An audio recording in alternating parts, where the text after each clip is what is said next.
Boys and girls, this is the Undisputed Era. Adam Cole, Kyle O'Reilly, Roderick Strong, and you're listening to Going In Raw, baby. This is the glorious one, Bobby Roode, and you're watching Going In Raw. What's up, it's your girl, Sasha Banks, the legit boss, and you're watching Going In Raw. You like that? Hey, friendo, Steve here. And Larson. And welcome back to Going In Raw, the only pro wrestling podcast you'll be listening to right here at youtube.com/Steve and Larson. You know, today is Festivus. Available wherever podcasts can be found. Leave us a rating, review, or a comment if you're listening to us in the audio realm. If you're watching us on YouTube, hit that subscribe button and then click the notify bell because you never know when Going In Raw is going to be off the air permanently. I'm sorry, dude. I'm sorry. I am sorry. I know you are. I'm just giving you a hard time. Legit. I was literally mortified when it happened. I do apologize. I know something that you felt strongly about. I know that apology is sincere and it's all good. And Accidents happen. I should have immediately gone in and deleted that being said, I got a lot of problems with you people. It's time for the feats of strength, and I want you to let me give you an AA. An AA? To make this right. If you really, okay, I will let you do that if you allow the people to let them know what's going on right now. Oh, so in the intro for, has that even gone up? Yes, it went up. Mm-hmm. Yeah, it went up on Saturday of this last 10 for the win. Yeah. There is a mock-up of a Snake Larson shirt. Yes. And Steve was like, hey, Larson, let's sell these. And I said, Yeah, you put your foot down for an odd, annoying reason. Well, I mean, I didn't want it. The in joke is you're a snake. Yeah, but that's not something I want people to wear on their chests. Anybody who's paying attention knows that I honestly don't think that you're a snake. Nonetheless, here's the thing. If I'm out in public and for some reason my kids come upon some dude wearing a Snake Larson shirt, like that's a conversation I have to have. Yeah, but okay, number one, how often are you in public, not at a wrestling show, and somebody's wearing one of our shirts? I don't think I've literally ever seen that. I don't know if that ever happened, but I don't want to have that conversation. Fine. It's a really well-designed shirt. It's not bad. So on accident. Anyways, well, not even on accident. I honestly didn't think about it. I in order to get the authenticity for the scene, I uploaded for just the shot. Mm-hmm. I uploaded the shirt to our super defunct. Well, it's not literally defunct. It's still active. Active. Yeah, but I mean, it's not something we advertise. We haven't advertised it in literally years. Yeah. Is our old merch shop. Yeah. Our TeePublic one. Yeah. And so I put it up there, and so we can get the shot. What I neglected to do was take it down. I think part of it was I had planned on ordering one for myself as a gag for maybe a future episode. But I hadn't even really given that consideration after the shot. It was we got the shot, and then I move on with my life. Exactly. And then like 3 days ago, I get a notification. We get a notification to our joint email that says that shirt sold. Somebody saw the episode. We had blurred out the URL. It wasn't even included. Yeah, the URL, and yet they still had the wherewithal to buy the shirt. Yeah. We don't know who it is. Nope. They don't give us that info. Know. We can't make it stop. We'll never know. So someone out there's got a rarity. I immediately took it down. So one person has the Snake Larson shirt. Yeah. Please don't wear it in public, I guess. Or if you're in NorCal, don't wear it in public. So that his kids don't have to understand that he turned in his best friend for a crime. You know what? But at the same time, here's the thing. If anybody saw that last Ask and Steven Larson, we found the limits of your loyalties as well. That's a stretch. That's totally a stretch. That's not a stretch. That's a stretch. That's you trying to burn in hell. No, that's you wanting to get your head cut off and expecting me to follow you with that. No, it's me expecting you to have my back just as you would expect me to have yours. Yeah, but that's different though. I just want to avoid going to jail. We're all good. You want me to get myself killed. You want to avoid going to jail, and then don't commit crimes. Okay, well, that's fair, but I don't want to get my head cut off, so I'm not going to tell the murder cult that we are worshipped. If people are patrons or YouTube channel members, they're so lost at this point. Who gives a shit? It's a friggin' pre-taped Raw episode. It wasn't terrible. No, actually, I thought it was a pretty good Raw. I think it was a decent Raw. Yeah, so it was a good Raw. And as you can see in the thumbnail, it says Seth Rollins is out of control. I didn't want to try to spoil too much stuff because I thought it was pretty compelling stuff, especially at the end. My hero, your hero, Samoa Joe, the hero we all may not deserve, but the one we need for sure. Yes. Stood up to the authors of pain and Seth Rollins. Man, it was amazing. It was great. I mean, last time this happened, Dio Madden was taken out of a job. Well, he decided he wanted to be a wrestler again after being put through a table by Brock Lesnar. He wanted to decide. But this time I thought it was so well done. He earlier in the show, and it's great because there's been a bit of a couple week build here to this. Oh yeah, I mean, like the last 2 weeks, they've given him essentially a segment on the show to talk about how dangerous the authors of pain and Seth are. And this week he goes an extended thing about how I know bad men. I am a bad man. I come from a family of bad men. Yeah. These are not bad men. Right. These are thugs. Mm-hmm. Mm-hmm. And I think last week he referred to Seth as a false messiah. Yeah. Yeah. It was rad. So it's cool that he's not necessarily distancing himself from his past misdeeds. Yes. If anything, he's embracing it and using that as his basis of comparison. And he went on extensively tonight about how, I'm warning everybody right now. Heed my warning. If you don't listen, this is only going to get worse. Yeah, yeah. So Joe's the absolute best. I love it when Ray did the sunset flip wall bomb. Yeah, he called said it matter-of-factly with such glee and a sense of validation. Yeah. Joe is really the best. So, this is obviously, I would think, going to lead. Joe might be out of action for a week or two, but his return... Joe will be back next week. So I hope so, but, they might try to sell this. And so that if he does show up at a pivotal moment to assist Kevin Owens or Rey Mysterio, it's going to be maybe a bit surprising, but also it's going to get the biggest freaking what should happen blowing is the roof Seth off the and AOP place. should start the show next week, and they go up to the stage or something like that. Cue Joe's music. Mm-hmm. He comes out. And he's like, "I'm just out here to do my job, guys. Mm-hmm. Yeah, yeah. We'll just call your BS out. Yeah, and go sit down in the booth. Yeah, and build and build and build. So when he finally throws hands with Seth, people are just can't wait to see it." Well, that leads to, we can sort of speculate a little bit, given that we're so close to the Rumble. Does this give us any indication as to where those plans might be headed? You got Brock Lesnar as the champion. Yeah. You got Kevin Owens currently in a thing with Seth, but now Samoa Joe might be sort of, in the meantime type of thing. Are we going to get, for example, somehow Kevin Owens versus Brock Lesnar at Rumble and Joe versus Seth? Rumors were Kane and Brock at the Rumble. That's what Meltzer was saying. Oh my God, are you serious? Yeah. And then, of course, if Tyson Fury was within this fight in February against Deontay Wilder, then it would be Brock versus Tyson. That's why they got Seth in the U.S. title mix with Owens mixed up with Seth, and then I didn't Joe know if that was well. one of. That's one thing. I'll be honest. Number one, Seth looks great as a bad guy. He's got a glove back on too. I don't know if that's for his pinky. Yeah, but to harken back to his heel days when he wore the gloves post Shield, it makes all the sense. He looks great with the authors of pain backing him up. Way more menacing than he ever did with J&J Security. Obviously, that wasn't their job to be menacing.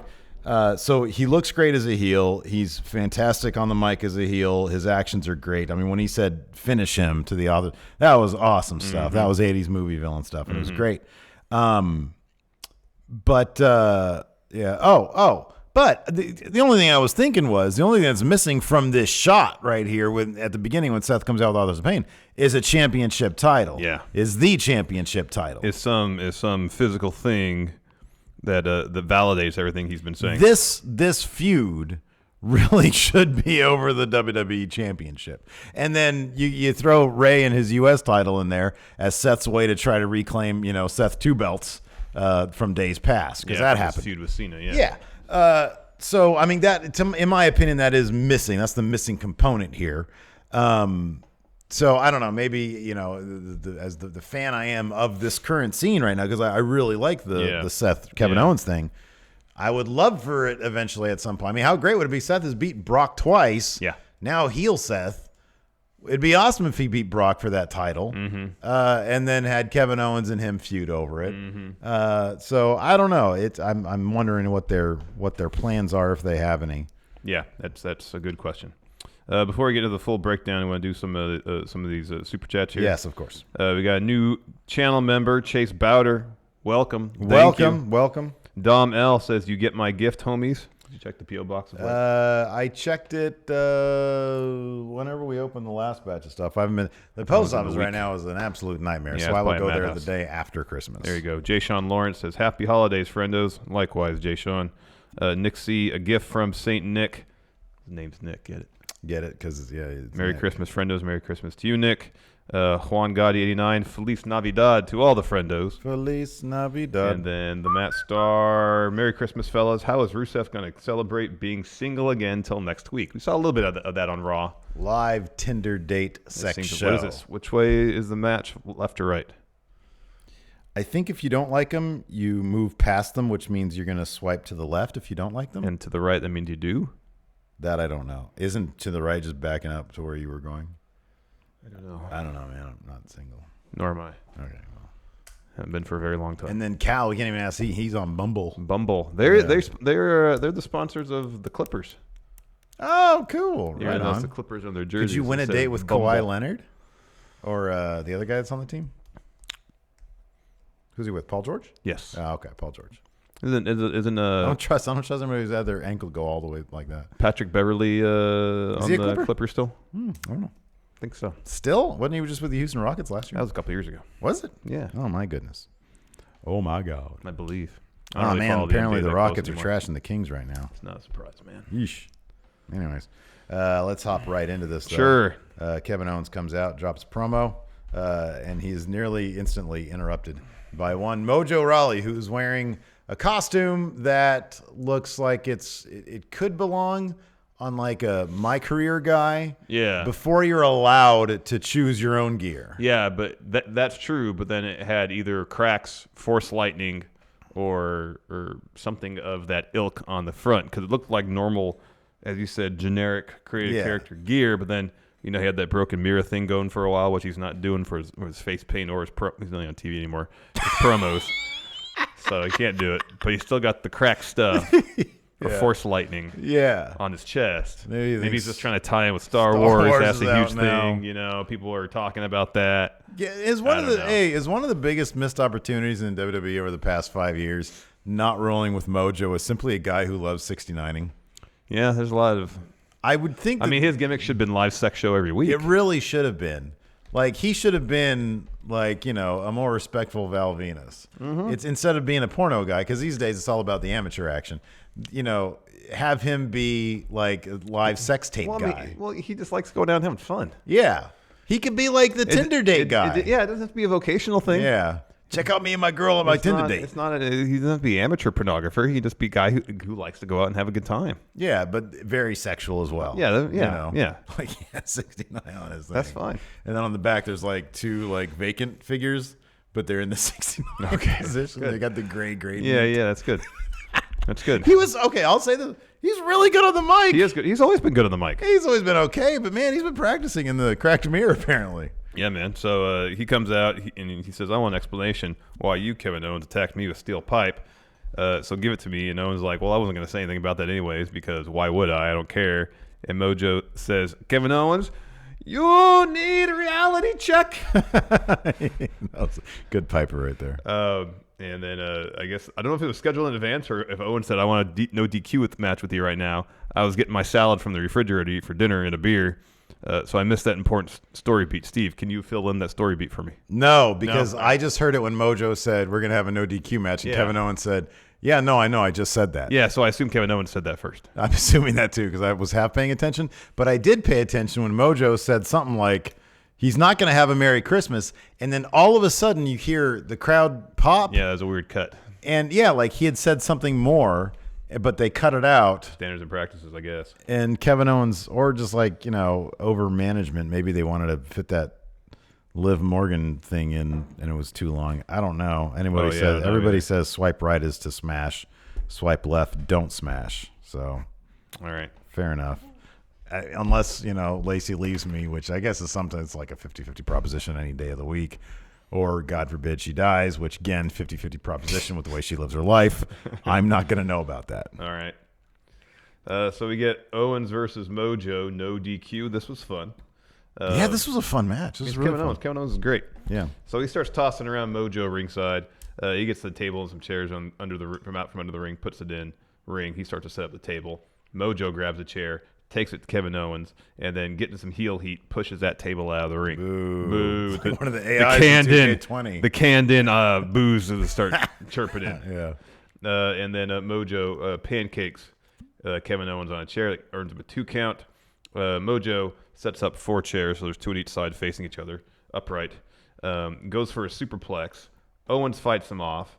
He headbutts Mojo off the top. However, Mojo comes to, grabs Kevin Owens, tosses him off the top rope onto the chairs. Kevin Owens is taking crazy bumps. Yeah, going through these moves here and just remembering it, did Mojo get like too much offense in on main eventer Kevin Owens? I didn't feel like it, no. Yeah, all right. No, I didn't feel like it. Mojo goes for a running forearm. Owens hits him with a super kick. Swanton gets 2. Owens gets the table, puts it back in the ring.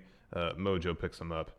Kevin Owens escapes. He hits a stunner. Pop-up powerbomb through table for the win. I loved how he made the cover. He pretty much put his knee to Mojo's throat. Yeah. It was a nice little edgy, vicious. It was great. Yeah. And so he grabs him another promo, says he's got plenty of fight in him left. I don't know where the blood came from, but he put I didn't notice that either. Blood under it, on his face. Calls out Seth and AOP. He's pretty much just saying, I know you're going to beat the hell out of me. Let's just get it over with. Yeah, that's great. That's been his through line. He says he's not going to leave the ring until they come out and meet him there. We cut backstage. There's Seth and AOP watching monitor awkwardly, and then they walk. Go to commercial, come back. Rollins and AOP show up ringside. Seth tells Akam and Razar, hold tight, guys. He goes in the ring, and he doesn't have a mic or anything, but you get some camera audio. He's just trying to calm Kevin Owens down. Tries to talk him down, and he extends his hands to Kevin. I believe I heard him say, together we can run this place. Yeah. And then Kevin Owens doesn't shake his hand, though. He super kicks him instead. Yeah. AOP gets in there. They start beating the hell out of Owens. Seth joins in. It was a great little moment, too, because he super kicks Seth and then immediately turns around and starts running towards a chair on the ground. He grabs the chair. He picks it up. He grabs the chair, and before he's able to use it, AOP, they're able to get a jump. It was a good little moment like that. So AOP starts beating him. Owens. Seth joins in. He goes for a stomp. Owens takes him down with a double leg. AOP overwhelm him again. Ground and pound. Seth does hit a stomp. And that's when Joe went at length with some more analysis. They had a shot at just the 3 of the guys at the commentary. Joe's the only one talking. And while Vic and Lawler sort of set him up, they're cutting back to Owens, who's still struggling to get up the ramp. Oh, him getting out of the ring was great. Was awesome. And they cut back to Joe, and Vic and Lawler are still setting it up. But you look at Joe, and he's stewing. He's stewing about this. And he unleashes this tirade about them, and it was just amazing stuff. It's great. It was Joe's great. the best. Joe is the absolute best.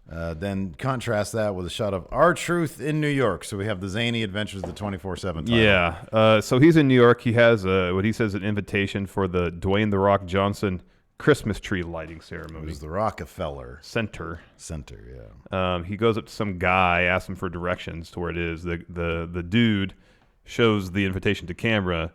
Everything's in Japanese. Yeah. And he says, well, if you're looking for Rockefeller Center, it's right behind you. This tree's been lit up for weeks.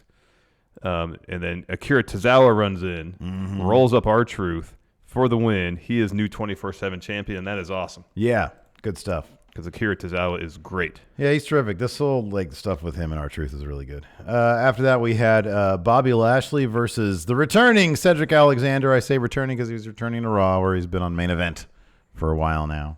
This is another fun match. And this was a killer match. This is a really good one. It was, however, interrupted. At one point, Cedric sort of had the upper hand on Bob Lashley. Yeah. However, unfortunately, Lana at that point gets in, and she just yaps and yaps and yaps. Oh, my gosh. Talks about wanting Cedric and Bobby to do a Greco-Roman match, which, of course, would favor Bob Lashley. Well, she wanted them to do that because she's like, hey, who the hell do you think you are? You have no respect. I don't want my husband to be all beat up, bruised up for a wedding next week. Yeah. So therefore, Greco-Roman wrestling match, mat-based. So that way Bob Lashley's not getting kicked in the face. Yeah. But, we just described it in about a minute. This was so long. This is sort of a heat check for those YouTube numbers. Yeah. Because there was nothing really salacious. It was just her yapping away. I feel like, especially the bit about her going on and on and on about how smart she was. Yeah. That was like Vince getting in her ear. Go out there and say you're a genius. Yeah, it sounded like him. It totally did.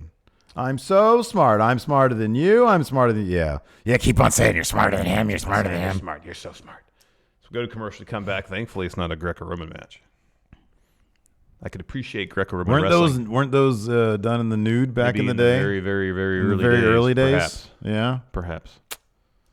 Couple of good-looking guys right there, man. And then get Mojo in there. Old doughy. So we come back from commercial. Cedric still has the upper hand, despite Lashley getting a prolonged breather because Lana just kept on talking.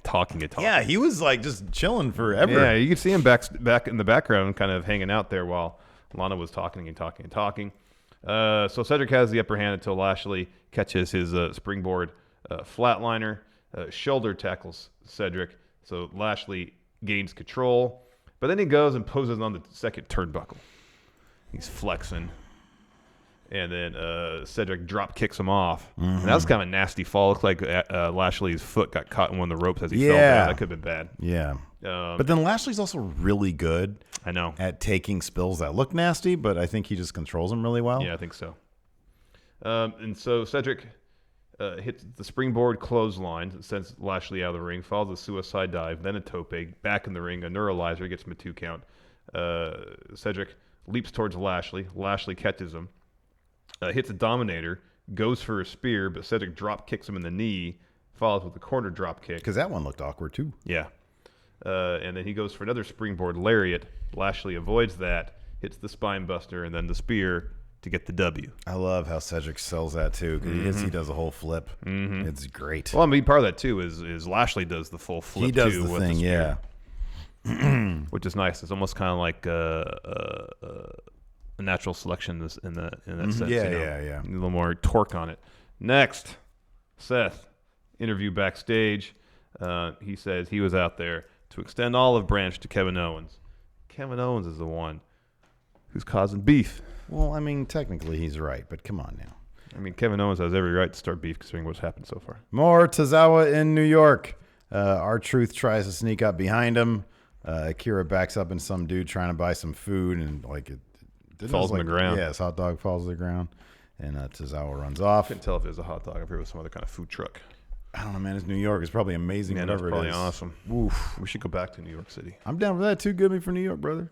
All right. After that, we had Zach Ryder. Too good me for the Stank Larson shirt, brother. Yeah, for the big sale. I'm getting that entire $4. That's all. If I have my wallet on me, I give you $5. Fine, I'm joking. Zack Ryder versus Drew McIntyre was next. Man, when I saw Zack Ryder and Kurt Hawkins in there, I was like, are they doing a handicap match? Oh, God. Because it kind of turned, at the very end, it kind of totally turned. did. Like, Drew basically murders Zack Ryder. Yeah. And then Kurt Hawkins immediately comes in. And he gets destroyed by Drew he McIntyre. gets destroyed also. I swear Zack Ryder couldn't get more than 2 moves off in any given time. Drew always had an answer, and it was great because Drew McIntyre should be a main eventer. But good for him. His lady Chelsea Green was there. Yeah. And they're such a cute couple. So Drew wins with Claymore after he powerbombs Zack Ryder when he was trying to do like a top rope drop kick. Yeah, Kurt Hawkins gets in. Drew just tosses him out of the ring. Future shocks Ryder. Hawkins gets in. He eats Claymore. Drew gets a mic. Says he's asking, are you having fun, guys? Because I'm having fun. Yeah. But I know you well enough. I can answer for you. They're having fun. And he says, I'm as wise as I am jacked. Drew, or 2020 is going to belong to me. I really hope it does. Me too. I really hope it does. Me too. That's what I want to see, man. I want to see Brock, special attraction guy without the title, and then the universe or the whatever it is, the WWE title, rotating around Seth, Kevin Owens, Drew McIntyre, and even maybe Rey Mysterio. Yeah. I think that'd be tops. Yeah. And then Adam Cole. Next up, Becky Lynch comes to the ring to deliver a promo. Says she's sort of somber, and basically she says, I want Asuka. That needs to happen. You're the one person The only person in the company can say you beat me fair and square. She said, well, since the birth of the man. Yeah, she says you're the only person that beat the man fair and square. She says, I'm the man who's come around to collect that on that debt. Asuka and Kyrie come out to the ramp. Asuka has microphone. She says she wants to be Asuka 2 belts, and she went back and forth between English and Japanese. Yeah. And then So good, though. It was fantastic. Yeah. Becky says, all right, well, name the time and place. It'll be for the Raw title. And then Becky punctuates her last sentence with some Japanese of her own. Oh, so good. It's great. It was so good. Great. It was great. It was great. It was great. Great. Not as great as the Snake Larson shirt that we sold one of. Well, that's going to go down and hit. Whoever got that, man, they have to know they got something special. Maybe they'll identify themselves. You would think so, right? But then do they want to do that knowing that you're not into that? Like, you might try to do something. I'm not going to do anything. You I'm might not that try type to of do guy. something. Do you have a price? No. To buy it back from them? No. No? No, it's done. They It's win. done. You win, Luthor. Done is done. All right, fair enough. I'm not even that mad about it. Maybe I'll try to buy it back. I wasn't even mad about it. It was an honest Oh, mistake. I don't know. A little bit mad. I could tell. You were about to tell me a story, and then your demeanor changed when I told you that. Well, I was kind of like, that's a bit of a bummer. Oh, no. It was a Time bit to more than move that. I know when you're, what's the word? But I'm fine now. Seething. I'm fine now. Well, you got some alcohol. Nothing with to do with that in the beer. Anyways.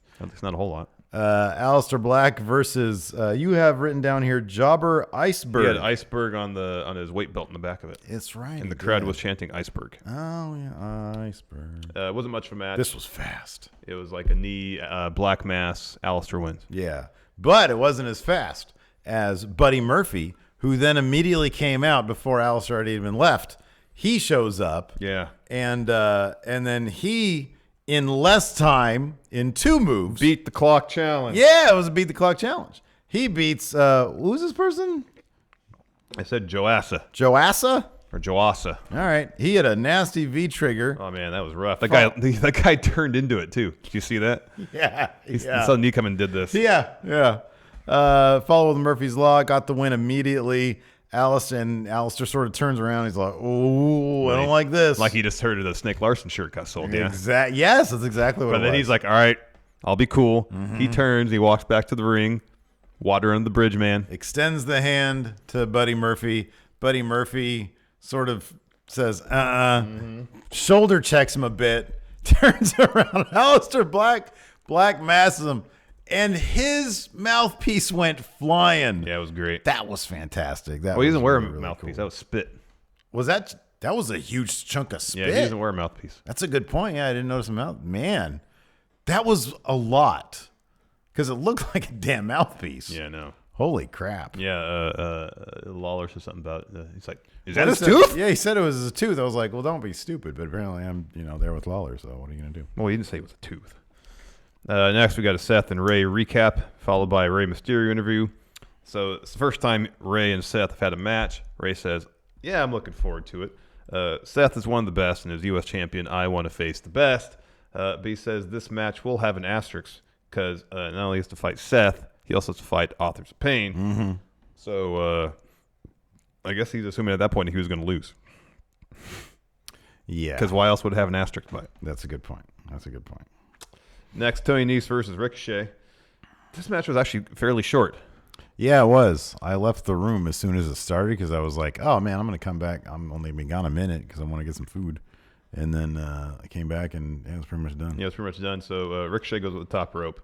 Tony Nese hits him with a great-looking palm strike. Mm-hmm. Knocks Ricochet off. He goes for running Nese.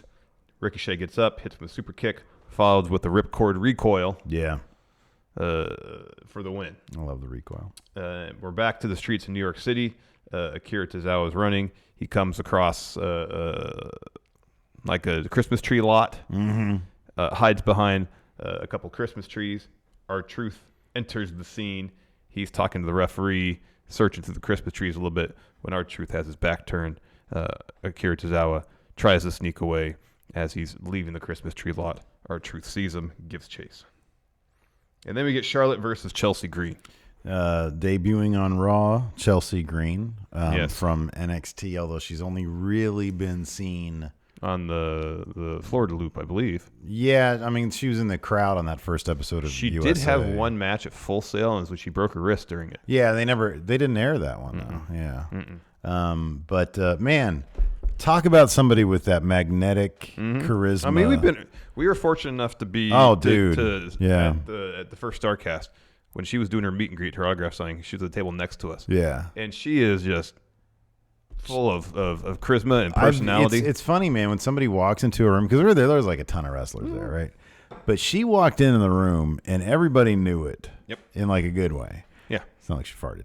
I mean, she might have. But she walks in and like everybody's like, oh, what's up? What's up? And it's like, oh my God, this person is like freaking like just the most personality I've ever seen. There were a couple lumps sitting next to her, and she was like super nice. Oh, she was like Chatting the best. us up. Yeah. She was super nice. She was super cool. I know. I was kicking myself when I was watching. I was like, God damn it.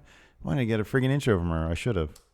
You never know. Here, the problem with that is you never know if they're going to change their name or not. So if you get an intro with somebody and it's a different really name, should have got one from Trent. Hi, this is Trent. I stole Steve's picture. Yeah. Off Instagram. Oh, I didn't give you credit? Oh, I'm sorry, man. I was like, I don't care. It was funnier that way. No, I always mean to do that. I'm like, you're not listening to me. No, he always means to do that. The whole caption was, I'm stealing this and not crediting you. Yeah. That was the caption to the picture. That was the caption. You wrote that joke. That was the joke. That was the joke, man. Oh, I'm sorry. I'm like, you said you weren't going to do it. And it's funnier that way. Anyways. I'm not mad, Trent. So Chelsea didn't have quite the performance that Deonna Purrazzo did against Asuka. No. However, I thought she really, I'll put it this way. So like she didn't get in as many offensive moves, perhaps. However, I felt that like the camera loves her, and that really came across. I think a bit more than Deonna Purrazzo, perhaps. Chelsea Green could be a star. Mm-hmm. Just don't be injured, and hopefully in NXT I was they'll use kind her of bummed properly. that she's got Buddy Murphy's old gimmick now. She does the shh. Because when she was doing the hot mess thing, that's so good. Yeah, I know. And she's really good at it. Yeah. And I understand that they might not want to have her do gimmicks that she did in Impact or other places. I understand. Well, I don't know, because like I don't know if she'd still be using that phrase, because she used on her Instagram or Twitter. She like did a little thing, just said, "Hey, y'all are gonna find out what the hot mess is all about." Okay, Joe mentioned that she had a bit of a imbalanced side, on commentary. So hopefully they'll do that, because she does it really well. Yeah. Anyways, like we said, she didn't really get as many licks in as Asuka did, or as Deonna Purrazzo did. Yeah, but still, it was a fun match. That drop kick she hit in Charlotte's knee was good. Mm-hmm. Sends her to the second turnbuckle, gets to 2. She has the advantage for a little bit. Has Charlotte in a headlock. Charlotte escapes that. Some chops, boot, figure 8 for the win. Mm-hmm. Yeah. More of Akira Tozawa in New York City. He and R-Truth run upon a Santa Claus, and Santa tells them they need to stop their fighting to get into the Christmas spirit. Yeah. He says, I have a gift for you, Truth. Your gift's in my sleigh. Go check that out. Akira, your gift's in my sack. And then he proceeds to hit Akira Tozawa with his sack. I can only assume there was some sort of weapon or something of great heft and weight inside. Seems to be. And then Santa covers Akira Tozawa. John Cone's there to count the pinfall. Santa Claus is your new 24/7 champion. Yeah, this is actually kind of funny after that. Somebody mentioned this, though, during that Chelsea Green Charlotte match, that Lawler tried to make some cringy joke about him and Chelsea. Fan Django mentions this. Under the mistletoe, and Joe and Vic completely no-sold it. They did. I'm over that stuff. I'm over him. What's with all the announcers these days, man? Wasn't quite as bad as Marquez. No. Oh, man. I don't know what that guy's thinking. What the heck, dude? Anyways, after that. A Liv Morgan video package. So she's in a nice bathroom. Yeah, and they're saying she's tired of being told what to do by her friends. Yeah. And there seems to be, it's kind of got superficially the glamour aspect of Emelina, but there's dark undercurrents going on here. A little bit, yeah. Like at one point, the music kind of got all warbly. Mm-hmm. There was like a filter that went across the screen at one point, unless it was just my streaming. Yeah, that was weird. Okay, but it almost seemed like it went part way and then disappeared. That's exactly what happened, because it went part way and then we cut to a close-up of her. Yeah. And I was like, whoa, what was the point of that? Was there a point of that, or was that just a weird, who knows, you're sitting there in Final Cut. But then your music was Final Cut. Premiere or whatever. Yeah. Or maybe they use Final Cut X, who knows. Yeah. But like the warbly music for a spell. Mm-hmm. So, I mean, if for those of you who still want her to be Sister Abigail, I guess don't give up hope yet. Possibility is out there. I wouldn't get your hopes up, but Yeah, I don't know. I don't know. Like, if it's cool and she does it well, then I'll be into it. I think more interesting just to have her as a solo act and have. I mean, I don't know where this is going, but Oh no, I agree. yeah, I yeah. agree with you. I'm saying whatever this ends up being. Oh, gotcha. Yeah. On her own. I mean, if it's Sister Abigail, it'll be whatever.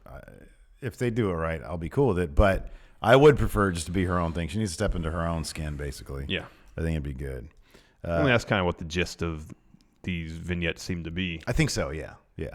After that, we had. It would be nice if there was a point to it, though. And Yeah, I hopefully hope there I is. hope Hopefully there is. point.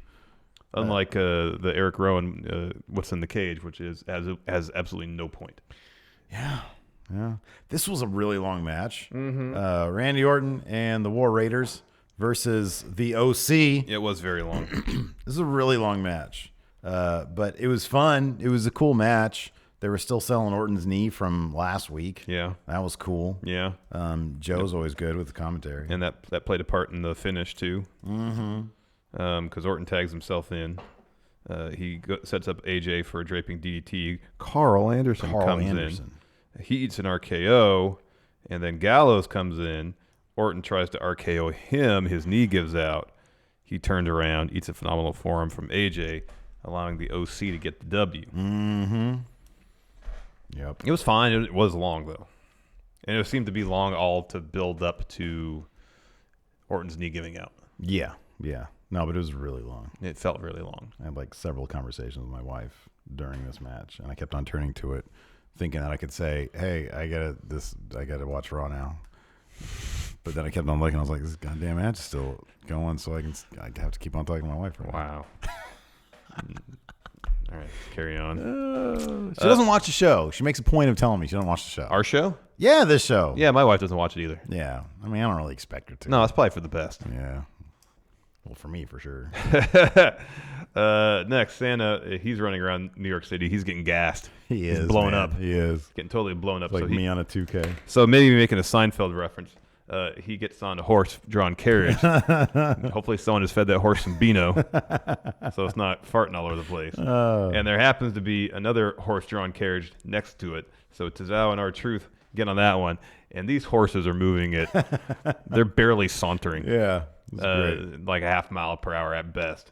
And Santa's like, this isn't fast enough. He gets off. He starts running some more.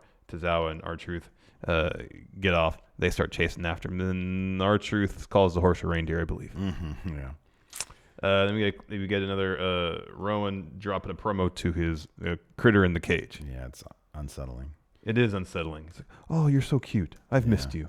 Yeah, it's like getting weird and sexual. Not into that. Dude. Yeah. Not into that. Maybe if it was Mojo, and he's got like the old Richard Gere thing. He's got, hey, got a hamster. I'm going to put it on my butt. You remember that rumor? Yeah. What a weird rumor. It is an odd rumor. It's so crazy. It's a weird rumor. You think it's true? What does it matter? People in Hollywood are crazy. So probably yes. Yes or no? I don't care. Well, yeah, but that's okay. You don't have to care about it to speculate on whether or not it's true or I don't not. care to speculate on it. Oh, man, what a bummer you are. Are you still sore about the shirt? No, I'm not sore about the shirt. Anyways, after that, we had a Street Profits promo.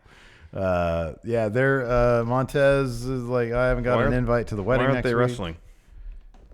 Yeah, dude, I don't. Like, I kind of got it while they were still technically on NXT, but they're not on NXT anymore. No, they have wrestled. Wrestle. They've done it.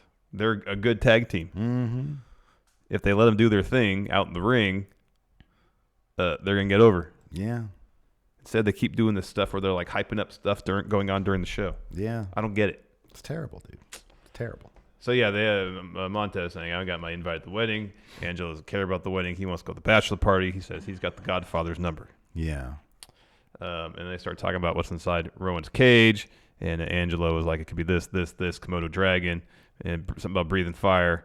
And then Montez is like, Komodo dragons are not dragons from Game of Thrones. This was like, now that you're recounting it, this is like the most Steve and Larson conversation kind of ever. Kind of. Like, what's it? Angelo's just talking about like smashing the whole time and doing bachelor parties, and Montez is like trying to calm him down, keep it PG. And then like he's all talking about like, oh, Komodo dragon wants to breathe fire. The guy who has to fact check everything is like, no, man, it doesn't work that way. Doesn't work that way, That's man. like the most Stephen. Are they watching the show? In or terms what? of the dynamic, I agree. Yeah, it's crazy. It's a fair point, Steve. Next, Erick Rowan versus Travis Horn. He had a bunch. 3 jobbers, huh? Yeah, there was. I mean, I guess they were doing these double shoots. You know. But the roster's so large. Why have jobbers in? Anyways, this dude had a bunch You know, it's weird. Like, the roster is really large, but, like, who wasn't on the show tonight on the roster, on the Raw roster? No Way Jose was on the show. Cedric Alexander was on the show. Akira Tozawa was on the show. Everybody was on the show. Yeah. Ryder and Hawkins were on the show. Yeah. They use everybody. Felt like it. Isn't that weird? It's interesting. Like, is it justified that they signed everybody? No. Why not? They used everybody. I doubt they used everybody. They needed 3 jobs. Who haven't they used? Apollo Crews. But he's on SmackDown. Is he? Yeah, remember we figured that one out last time. Like, not in the women's division, but in the men's division. No, I know. I accidentally clicked the wrong thing. So Where's EC3? there was no Andrade. No Brock Lesnar. They didn't use everybody. Well, Brock can't be used. He'll I know. be No used. when EC3. No Eric Young. Andrade's a good point. No Carrillo. Eric Young's a producer now. Carrillo's a good point. He should have been used. Really, the Street Profits should be out there wrestling. Well, they were used. Shelton Benjamin, he wasn't out there. Titus O'Neil wasn't out Shelton Benjamin's on Raw? there. Yeah. Wow. They didn't use everybody. Titus was on yeah, but you can't job out Titus and like, you're gonna have Titus go in there and eat a black mass? Or a Murphy's Law in 3 seconds? I'm sure they would. That would suck. Or if he had a match against Eric Rowan. Eric Rowan is huge. Yeah, but I know. It's funny. So anyways, with this Eric Rowan thing, Travis Horn had like 5 candy canes sort of in the back of his trunk. Yeah, he pulls tucked one into out. his trunk. Yeah. Offers it up. He had star tattoos over his nipples. I missed that.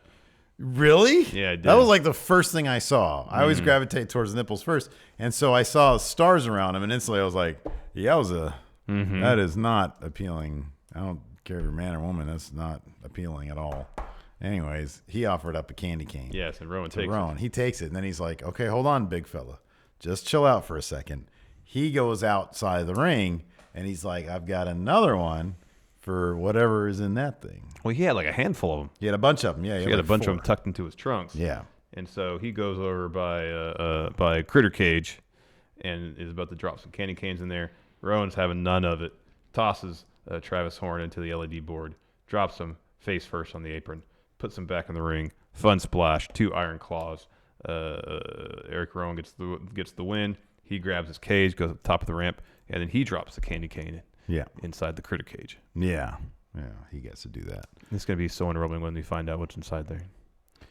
So, I mean, that should be one of our predictions, like prop bets or something.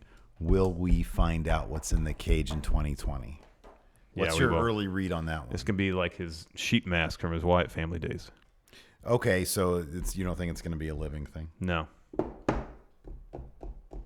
What you just suggested right there is like actually kind of interesting. He's carrying around a little bit of his past. Vestiges of his past, yes. Right. That's called good writing, though, Larson. That's the problem with what you're suggesting right there. Anyways. Next, Santa, he's still running. He pulls up lame. He's tired. So Tozawa and R-Truth can catch up. Santa falls from exhaustion, I would assume. Yeah. He was R-Truth clearly gassed. covers him. John Cone counts the pinfall. R-Truth reclaims the 24/7 title. Tozawa runs up like, hey, I want my title back. And John Cone says, it's cold out here. I'm tired. I don't want to run after you guys anymore. I'm going home. Yeah. So then R-Truth and Tozawa decide to have a nice evening on the town, and they're going to go find the Big Apple. Yeah.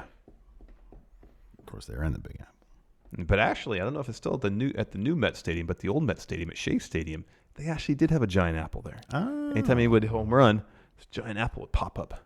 What? It might be at the what's City the Field. etymology of the term Big Apple? I have no idea. No.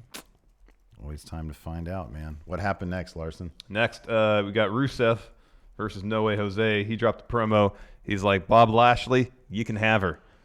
I'm pleased. Oh, he's hyped. Yeah, he's so hype. He's hyped. Oh, here we go. The nickname The Big Apple originated in the 1920s in reference to the prizes or Big Apples rewarded at the many racing courses in and around New York City, but wasn't officially adopted as the city's nickname until 1971 as a result of a successful ad campaign intended to attract tourists. Given that it was 1971, were they being attracted to the Times Square where they have all the nudie flicks? And all the porno theaters. Yeah, have you watched the Deuce? Was it No. called The Deuce? Yeah. No, I haven't seen that. But in Taxi Driver, when Travis Bickle is driving around New York and he's going down Times Square, isn't that where he takes Sybil Shepherd to go see that movie? Yeah. It's Filth Haven. Yeah. The Deuce could be good, but I don't know why they decided to cast Franco as twins. Mm-hmm. Yeah, he's in 2 roles in the show. Oh, okay. I didn't know that. Why'd they get his brother to play the other one? I know. Unless him being a twin is like super pivotal, and it's kind of plays into the first episode, but like it's not really something that's pivotal. I mean, like historically speaking, of those characters, I mean, they're based on real characters, right? Oh, that I didn't know. Oh, I don't know. I'm just assuming. I had no idea. I mean, I know that it's all based on like pornography and stuff, but I'm only like 4 episodes deep, dude. I have not watched much. I know of it. that show started like 3 years ago too. Ages ago, yeah. They're on season 3. But like whenever they do like the shots, they always do shots with him in the same shot, and it's so poorly green screened. It's so poorly composited. Bummer. And I'm like, this is so unnecessary. Yeah. And it's never well done. Let's get his brother. It takes you out of it. Let's get Dave Franco in there. Dave Franco's better than James Franco, man. He's awesome. So anyways, Rusev's match against No Way Jose wasn't much of a match. Like No Way Jose like chopped him a couple times. And then Rusev's like, I don't want to have this match anymore. Machka kick, match over. But then as soon as he gets the win, Rusev helps No Way Jose up, and then he starts dancing with them. Yeah. And then he goes out to the conga line and starts dancing with them. Yeah, this was actually fairly He does some break dancing with No Way Jose. Yeah. And then he's up on the ramp celebrating, dancing with the conga line. There's a couple of women in the conga line, kiss him on the cheek. He is single and ready to mingle. Yeah, man. I want to see more of that. I want to see him on a date. That'd be great. I want to see what dates are like these days. We do that like whenever we go out, me and Lace, we'll like just people watch and I'll be like, hey, are they like on a Tinder date? And you can always sort of get the vibe of people. Oh, yeah. You It's know? like super awkward. It's so fun. It's so fun to just watch people. Yeah, I've People are done that. I've weird. done that before too. Next, got a Seth interview.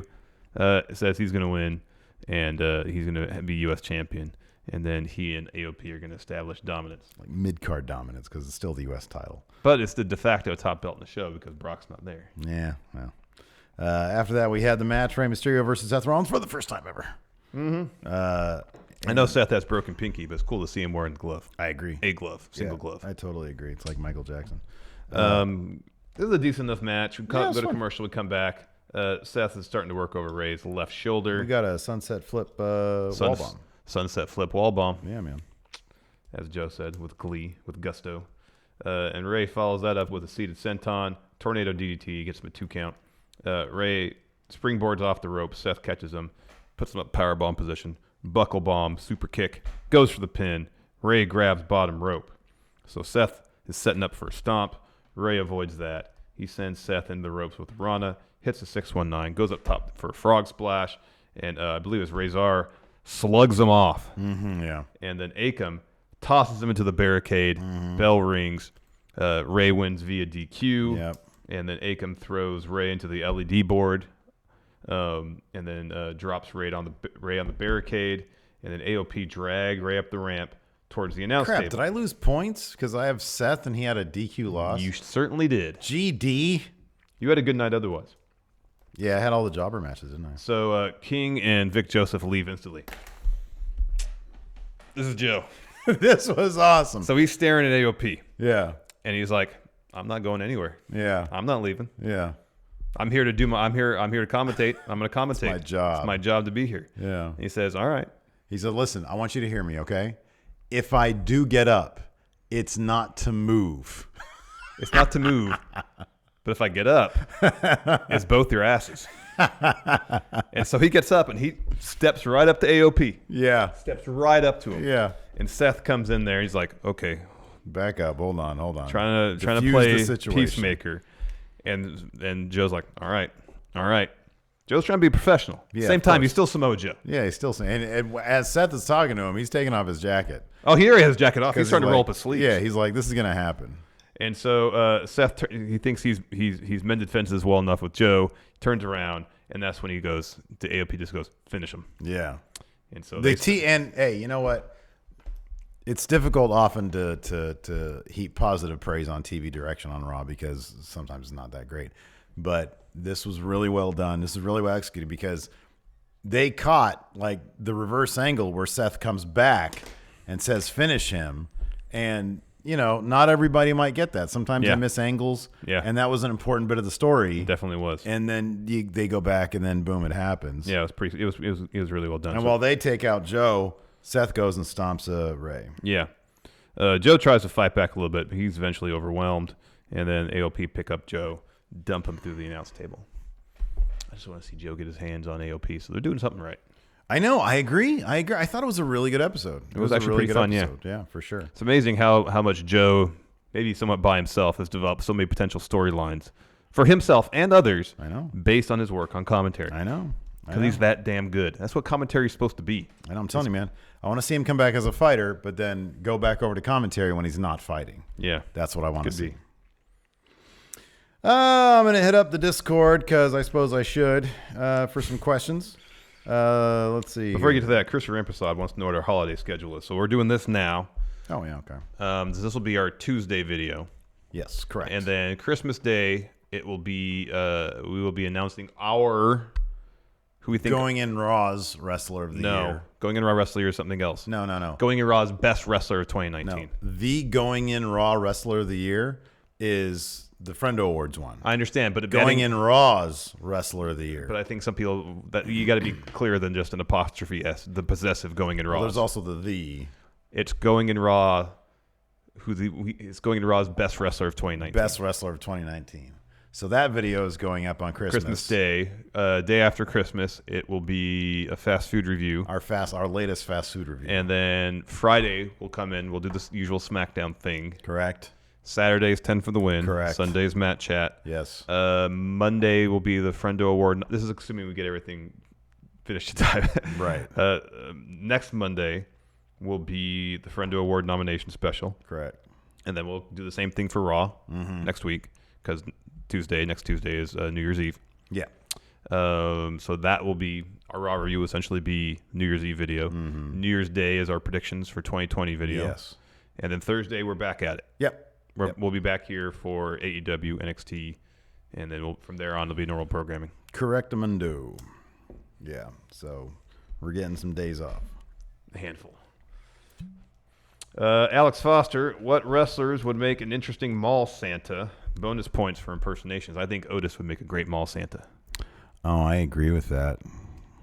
And then Tucky could be like an elf. Tucky. He wants a ham. No, I didn't. I said I wanted a Fortnite action figure. He said he wanted a ham. Everybody gets hams. Mr. Sinister, how bad is Lawler on commentary? Who should replace him? He's exceedingly bad. He's exceedingly bad. Let me ask you this. Who's more a detriment to their respective programming, Lawler or Jim Ross at this point? So the easy answer is probably Lawler because Jim Ross isn't as... JR still has a lot of good storytelling left in him. He's still pretty good. He doesn't know what the moves are called.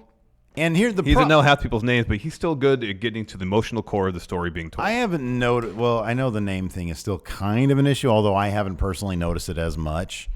But my biggest gripe with JR, and to me it's an important one, is him and Shivani.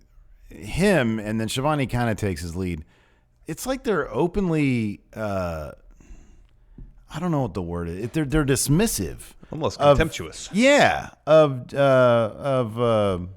Excalibur calling these damn matches the way they should be called. I know, and it boggles my mind. So like that's a bigger problem than maybe Lawler every once in a while being inappropriate. And I think, Lawler's just not inappropriate. He's not good at calling matches. And he's not very good. But I think right now with Joe there, it covers up for Lawler's shortcomings. Yeah. Now if Joe is going to be out of action for a week or two because of what happened tonight, and it's just going to be Vic, Joseph, and Lawler. I'm really not into that. I know. Not good. The Diddly Doodlers asked, did my ornaments arrive yet? I don't know because I haven't been to the post office. Glorious Broken Soundwave. My question is, who do you think is going to be the first person to hold every single title and in the WWE in this current generation? So I guess that would be all the NXT belts. Yeah. And then all the main roster belts. So Seth Cole, needs Gargano. Seth needs Intercontinental? No, he has all the main roster belts. He's a Grand Slam champ on main roster. He does not have the North American title in NXT, nor does he have the NXT tag team titles. Oh, that. Oh, Adam Cole has won every title he can in NXT.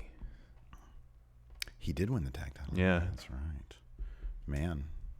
Well, I don't know. And Gargano has as well. Oh, well, it's not going to be Gargano. That's for darn sure. If anybody has a chance, I would think Adam Cole does. Adam Cole has a better chance of coming up to main roster and winning Universal everything than Seth Rollins has of going back to NXT and win the North American title. Unless they did something really crazy at Survivor Series. Let's see here. Greg Morris, I can't even begin to say how happy I am. My question about would Larson turn Steven for murder has turned into a thing. Yeah, not a good thing. So you shouldn't be happy about that. It's a bad thing. It's a driving wedge between what was otherwise a wonderful friendship. Now I know I can't trust him. I'm not upset about the shirt anymore. I wasn't there really that upset in the first place. You were upset. It was one of those things where you were like, I hate Steve for a second. It was a second though. Yeah, I know. And but I'm like, it shouldn't have even been that because you should have been like, I hate Larson for not ensuring that I took this thing down. You have all the access. Not to that. Yes, you do. Do I? It's the normal info that we always use for everything, man. Good. Now we're gonna get hacked so easily. That's all right. I mean, if they hack our T-Public, who cares? Well, I mean, it's the same thing for everything. That means everything's up for grabs. Well, maybe it's not everything. Greg Morris, Steve, create a faction of snakes with Larson as a mouthpiece. Obviously, Orton and Austin would be in it. I would assume Jake Roberts as well. Boy, that's a killer trio. That's a really good faction that's right there. That's a terribly good faction. Yeah. You can even throw like CM Punk in as a Cobra Commander. True. Yeah. That's like in terms of roster, that's best like, faction. That's like maybe a Mount Rushmore. That's best faction ever status. It's like right a there. Mount Rushmore psychology or characters, something like that. Ryan Luckman says, prepared for the Discord invasion in 2020. You've been warned. I don't know. This looks like some weird deep web stuff. I don't know where he's going with that. So that's Discord Army. That feels very 2017. We have a new initiative. It's Friendo Club. It encompasses everybody. Why do you gotta be divisive, man? We got a new initiative. It's called Friendo Club. Encompasses everybody. That was good. Ryan Luckman on Patreon asked a question. You're sent on a mission to save Santa and bring him back to the North Pole. Doesn't he live in the North Pole? Hey, watch this, Ryan. I'm gonna delete your dumb. Oh, Discord don't Army. do that. Don't do that. Oh, that was with love, Ryan. I'm just joking. Ryan asked, what 4 wrestlers are you bringing with you to save Santa? He's in a bind. He's in a tight spot. We need to bring Santa back to the North Pole. Who are you bringing with you? Who's legit been in the armed? Lacey Evans. Whoever's been in the armed forces. Oh, okay. Lacey Evans. What about Mustafa Ali? He's a police officer. Oh, yeah. If you need some investigative skills. You know what I was watching over the last couple of days? There's a documentary on Netflix called Flint Town. It's about Flint and the police department. It is horribly depressing. Oh, man. It's horribly depressing. But it is very fascinating. Yeah, it is interesting stuff. And horribly upsetting simultaneously. It's honestly, it's not. They're embedded with the police, right? And so you do get their perspective on things, and there's a wide variety of perspectives. Yeah, it is very interesting. It's not as upsetting as you'd think it'd be. All right. It's as a character study. It's very interesting. Philly Flexer, who has more heat, Lana or MJF? Ryan says, "I'm right here, man." Well, not anymore. Oh, come on! I'm joking. You're taking things too far. I'm not. Philly Flexer, who has more heat, Lana or MJF? We got more heat. Oh. Well, Lana. Lana's got. We don't want to deal with this anymore. Heat. Yeah. MJF has. Man, you're great. You're really good. You're really good at what you do. Heat. And I don't even know which one is better kind of heat. Well, I mean, ideally you want as somebody you can make a lot of money with, and MJF is that guy. But then, I mean, if you look at the numbers for Lana, they're ridiculous. So I don't know. Christian Rampersad, would it be funny if Summer Rae came to Lana and Bob Lashley's wedding? That would be pretty funny with Dog Ziggler. That would be pretty funny. Ryan says, that was cold, man. Discord needs some love. That's all I want. Oh, he just wanted like a hug. Well, then don't be violent about things. You call it an army? That sounds like you're stirring up some trouble, Ryan. Yeah. If you want a hug, then like it's all good. Here's the thing about the Discord. Okay, this is the thing about the Discord. It's for you. It's for the friendos to congregate. You don't need us. What are we going to add to the situation? Nothing. We don't add anything to the conversation. We're just a couple of idiots. That's there for the friendos to congregate and make friendships. And what I hope is that one day it'll be there for people to make friendships. They won't even know who we are. Stephen Larson, what's that? Yep. But they'll be part of the Friendoverse. Got part that of right. Friendo Club. Anyways, is that it for stuff? Yeah, more or less, yeah. Fair enough. Let's see if there's anything else in Discord. Yeah. And on top of that, when I say, hey, Discord, give me some questions, nobody else is even giving me questions here. So there you go. Anyways, thanks everybody for tuning in. Thank you very much. Ryan Luckman, thank you very much for tuning in. Thank you. Here's the thing. What? Ryan, I'm happy you're engaged. You're passionate about the community. Oh, it's great. It's terrific. And you're bringing something to our attention, and it's very important. So we'll look into that in 2020 for sure. Look into what? He's airing your grievances. I feel like you're now acquiescing to terrorist demands, Larson. We do not We negotiate have an with terrorists. initiative. It's Friendo Club. It encompasses everybody. I'm not going to deviate from that initiative. All right, fine. We'll set aside some time for Discord every week. FaceTime with Larson, 3 hours. 3 hours of FaceTime with Larson every week. All right, we'll just run like a little video on a loop of your face like this. Yeah. Okay. Dude. I'll do my best Kendall Roy impression. Yeah. Dude. Okay. Yeah. Yeah. Where are you? Did you get to Bore on the Floor yet? No. You I haven't had watched time, anything. huh? Yeah. Okay, fair enough. Maybe tomorrow night after the kids go to bed, my wife and I can watch an episode or two. Man, I might watch The Mandalorian tonight. That sounds awesome. I haven't watched anything since the second episode. Oh, wow. Maybe the third. I don't remember. Jeez. I don't have time. Yeah, man. It's a lot of wrestling to watch. Yeah. A lot of editing to be done. A lot of work to do. Gotta make time. Tomorrow you gotta watch Impact too. We gotta do an Impact review tomorrow. Yeah. Woo, lots of stuff to get through. Power came on today with Ace interviewer Marquez. Oh, God. I really wish that he would, because he does have a very lovely interviewer voice. Well, Nick Aldis, tell me right now, what do you think about? I really wish he would read his tweet. Oh, God. As interviewer. Marquez. What is it, David Marquez? Oh, that's too funny. Man, how many more NWA guys are going to shoot themselves in the foot on Twitter? Thanks, everybody, for tuning in. Thank you, everybody. We do appreciate it. Definitely do. Happy Festivus, everybody. And Happy Festivus. Happy holidays, everybody out there. Have a great holiday. And be good to your families, all that stuff. Yes. Till next time, we'll talk to you later. Goodbye.